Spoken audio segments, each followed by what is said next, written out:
Hey, I'm Michelle, and we're doing a Good Clean wine tasting today, tasting Good Clean Red 2018 and tasting and comparing it to the Good Clean Red vintage 2019 that just arrived.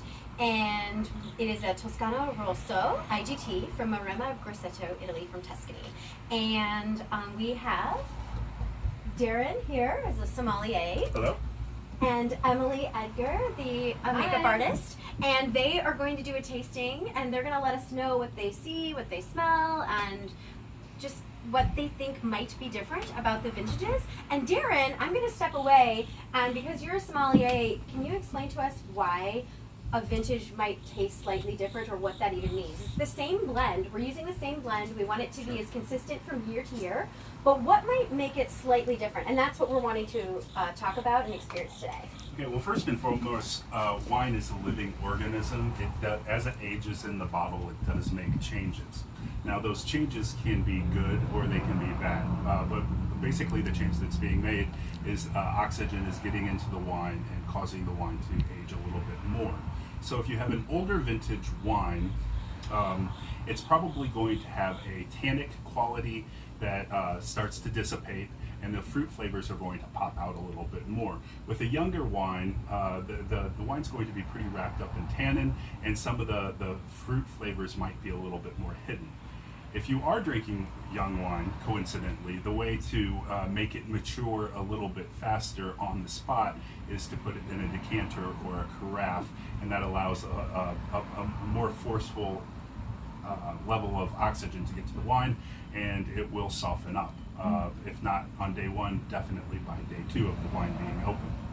Another reason that you're going to find bottle variation in two different vintages of the same wine is weather. Weather plays a key role in how the grapes grow during the course of a year, and sometimes we have spot on the money weather, and sometimes the weather is just awful. In the case of Italy, they've had a series of very, very good years, year in and year out, so you're probably going to see less variation, but it does happen from time to time, and we're going to try these wines to find out how one has aged, and if the other one is ready to be consumed yet, or if it still needs a little bit of time. Emily, are you ready to taste some wine? Yes, absolutely.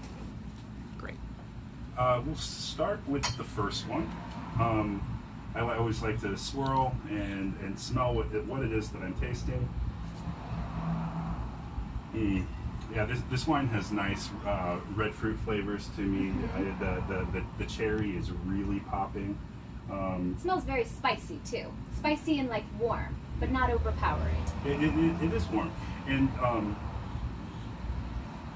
the fruit is very expressive on this particular wine. So it's already showing 2 years out of the gate that it's a very fruity or fruit-forward wine, which tends to make the wine a little bit easier to drink, right? Yeah. So once that tannin level starts to dissipate, all of the fruit flavors will come out, and the tannins just kind of relax and are in the background, and you're not going to get that real astringency in your mouth.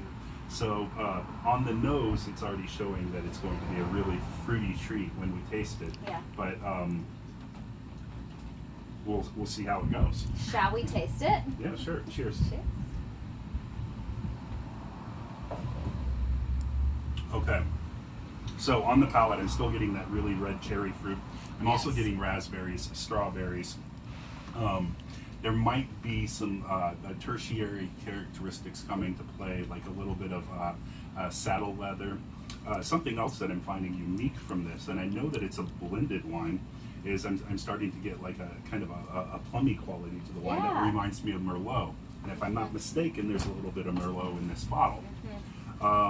Some of the other grapes in it are Sangiovese, which is the grape that you're going to find in Chianti, and also the Super Tuscans, Montepulciano, Cigliolo, which is a really tough grape to pronounce, but I believe that has Spanish roots to it. Okay. And there's one more. I love the blend. It's Maybe great. a little bit of Montepulciano. Yeah, Elle mentioned earlier in this video that this is an IGT wine, which stands for Indicazione Geografica Tipica, which was a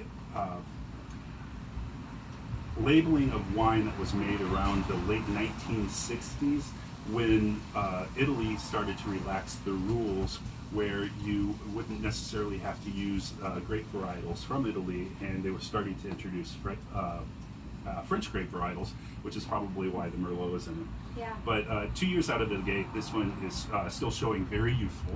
Yeah. But it is also very, very smooth to the palate. Absolutely. It smells very spicy and warm, but whenever you drink it, it's soft. It's got a lot of fruits.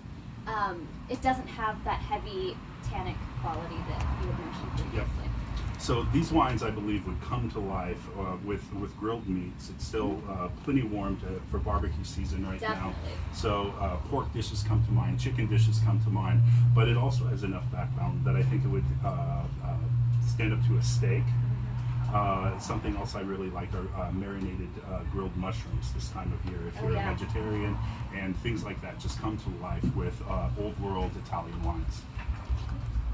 Now, Emily, we do have another wine here, and this is a brand new wine with Good Clean Wines. It's their 2019 Toscana Rosso. Mm-hmm. So let's give this a try and see if we can find some different characteristics in this one compared to the first one. Amazing. I'm really excited to try this. I love wine. I love drinking the red wine during the fall, even on cooler summer months, in the spring, all year long, really. And I kind of fell into wine later in life.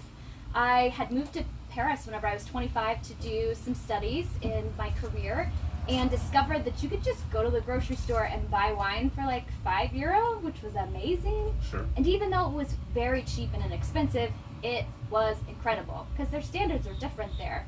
So that's why I really love this wine, is because you've got those European standards at still a super accessible price point, and the variety from year to year. I'm just really excited to try it out. Yeah, these are fun grape varietals that not a whole lot of people are familiar with, or at least most of them. Everyone's heard of Sangiovese, but some of the other ones might not necessarily be on most people's radars. Mm-hmm. Immediately, even without tasting these wines, I'm taking a look at them, and we're sitting outside on a terrace today, and I've got a lot of really good natural light. I can see the color difference. Yeah. As a red wine ages, they're going to get lighter in color. And when they're youthful, they're going to be a whole lot darker. If you turn both glasses to the side, Emily, you'll see that both have a pretty deep, dark center, but the 2018 actually, as it moves to the rim of the liquid that's in the glass, it gets a lot lighter than the 2019. And that's pretty typical for a wine that's a little bit older than another one. I see that. Fascinating. So this wine,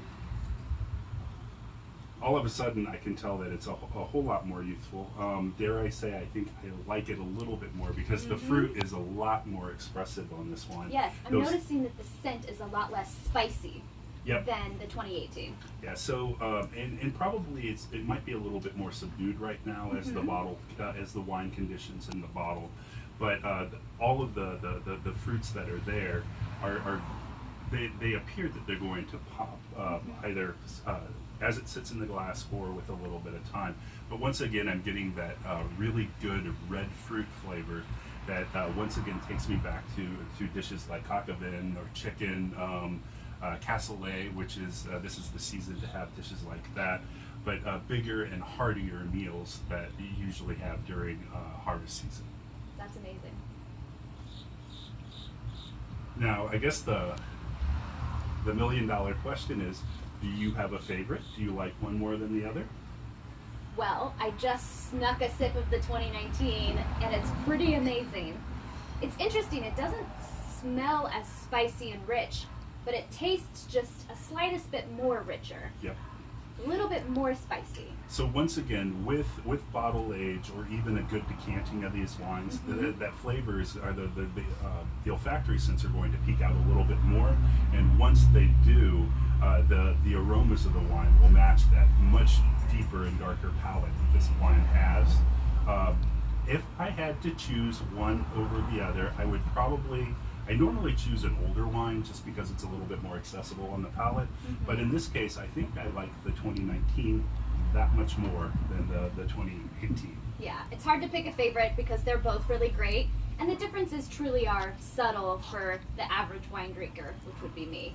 But I think I agree with you. I think I like the 2019. I like a richer and a more intense wine. Yeah, this wine reminds me just right out of the gate something that's a lot more full-bodied than what you would expect these great varietals to Exactly. be. Even more Syrah-like or Cabernet-like. So Absolutely. if you are a fan of a deeper, darker style of wine, this one is definitely the one for you. Delicious.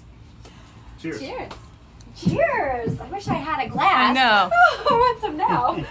This is so fun, you guys. I learned so much more about our wine and about both of you. And thank you for joining us. And if you happen to have one of the 2018 Good Clean Reds at home and you want to get some 19 and do a taste and compare yourself, go for it. And we'd love to hear your feedback. And there's no wrong answers. Remember that. We always say tasting wine. People ask us, how do you taste wine? Well, you taste it by drinking it, and you decide whether you like it or not. And if you like it, you drink more of it. So that's what you do. So cheers, and arrivederci. Cheers.